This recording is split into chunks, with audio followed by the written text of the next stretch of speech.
I know what they've told you, that you're too sensitive, that you need to toughen up, that you shouldn't take things so personally. You've probably spent years apologizing for your tears, swallowing them, hiding them in bathrooms and parked cars. But I want to tell you something today. The label you were handed is wrong. There is nothing broken in you. You are not weak, and you are not a mistake. What you are is something psychologists call a highly sensitive person. Though I'd put it differently. You're a supersensor.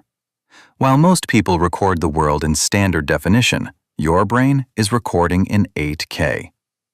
And today, we're going to walk through the science that proves your sensitivity was never a flaw. It's a high-resolution radar the world quietly depends on. To understand yourself, you have to start with your hardware. Because this isn't a personality quirk you picked up, it's biology.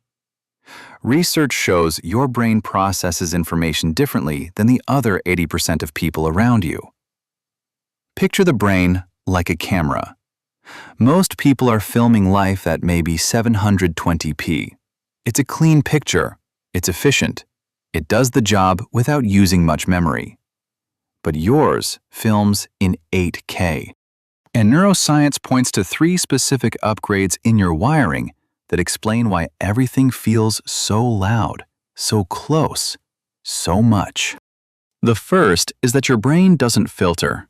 Scientists call it low latent inhibition. Most brains are built to ignore around 90% of what comes in, just to save energy. They file the background away as irrelevant. Yours doesn't. Yours treats all of it as relevant. The texture of the chair, the hum of the fridge, the mood of the person sitting beside you who hasn't said a word yet.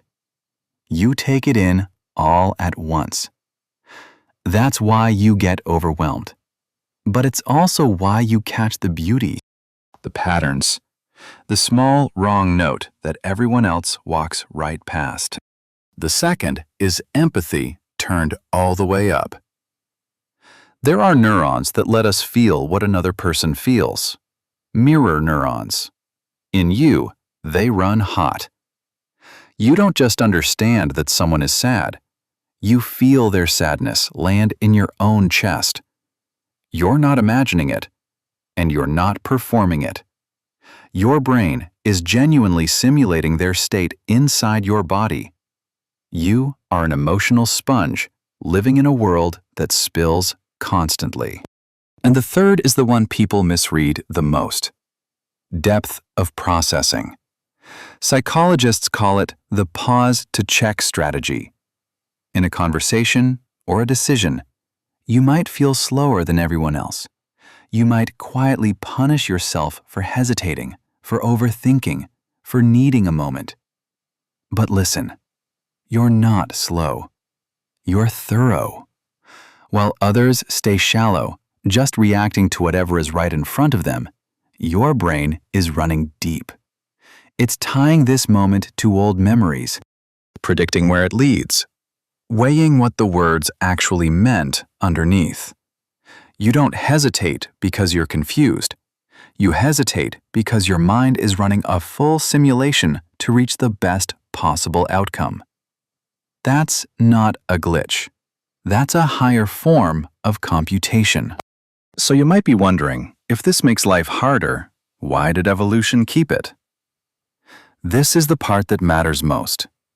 If sensitivity were truly a weakness, natural selection would have erased it thousands of years ago. It didn't. It held on to it. Why?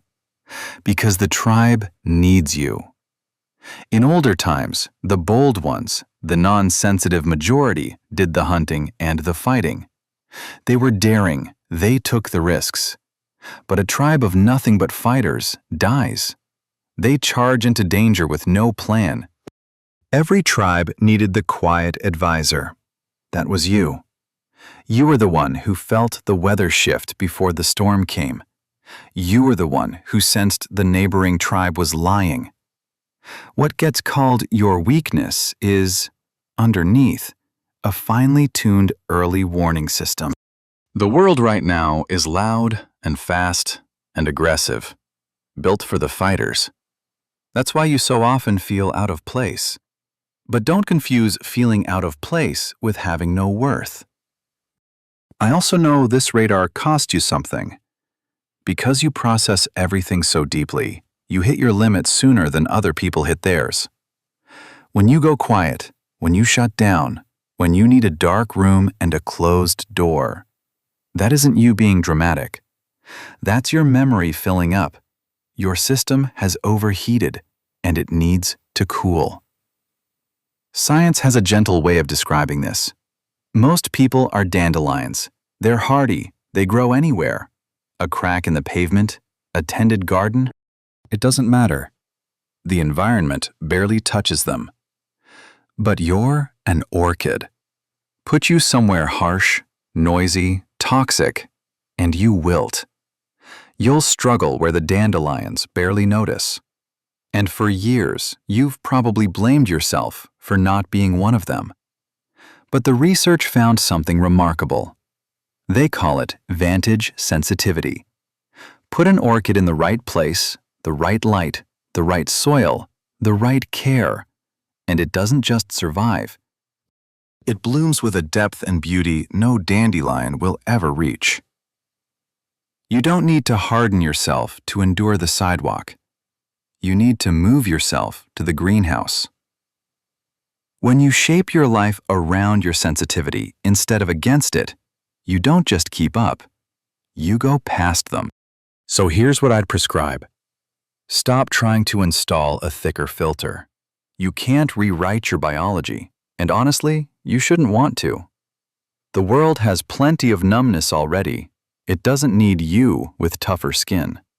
It needs you exactly as you are. But you have to guard the gift. Build your boundaries. Honor your need for quiet. And the next time someone tells you that you're too sensitive, breathe, smile somewhere on the inside, and hold the truth. You don't have a defect. You're just seeing the world in 8K. In a time when people feel more disconnected than ever, your ability to feel isn't a burden. It's the very thing that keeps you human. And because you carry this high-resolution radar, you may have quietly built a wall around your private life. You might be the one who logs on, watches, takes it all in, and almost never posts. From the outside, you look like a ghost. But psychology says that silence isn't empty. It might be a quieter kind of strength. If you want to know whether your digital silence comes from real confidence or hidden anxiety, watch the video right here. I break down the psychology of the online ghost and why stepping back from the feed might be the healthiest thing a super sensor can do. I'll see you over there.